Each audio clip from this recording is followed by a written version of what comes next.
కాబట్టి అటువంటి వ్యవస్థలో పనిచేయడం కూడా అదొక అదృష్టం. హ్మ్. ఆ తర్వాత ఏంటంటే ప్రొఫెషనల్‌గా మనం చూసుకుంటే ఇటువంటి ఆర్గనైజేషన్‌లో చాలా విషయాలు నేర్చుకోవచ్చు. సరే. ముఖ్యంగా ఇన్వెస్టిగేషన్ అన్నది సీబీఐ నుంచి నేర్చుకునే గొప్ప అవకాశం వచ్చింది. కాబట్టి ఇక్కడ సీబీఐలో డీఐజీగాను, తర్వాత జాయింట్ డైరెక్టర్‌గాను పనిచేస్తున్నప్పుడు కూడా అనేక కేసులు ఇన్వెస్టిగేషన్‌లో మార్గదర్శనం చేసే అవకాశం దొరికింది.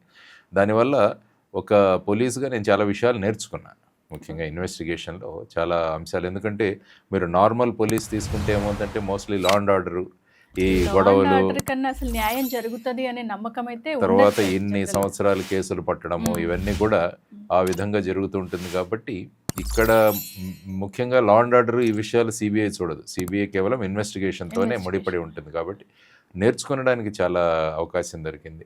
అది కూడా నేను ఇక్కడ ఉన్నప్పుడు చాలా హై ప్రొఫైల్ కేసులు కోర్టులు మాకిచ్చాయి. చాలా. హైకోర్టు గాని, అవును. సుప్రీం కోర్ట్ గాని. హ్మ్. దానివల్ల ఇంకా బాధ్యత పెరిగింది. హ్మ్. ఎప్పుడైతే హైకోర్టు, సుప్రీం కోర్ట్ నుంచి కేసులొస్తాయో మనం వాళ్ళకి స్టేటస్ రిపోర్ట్స్ పెట్టాలి.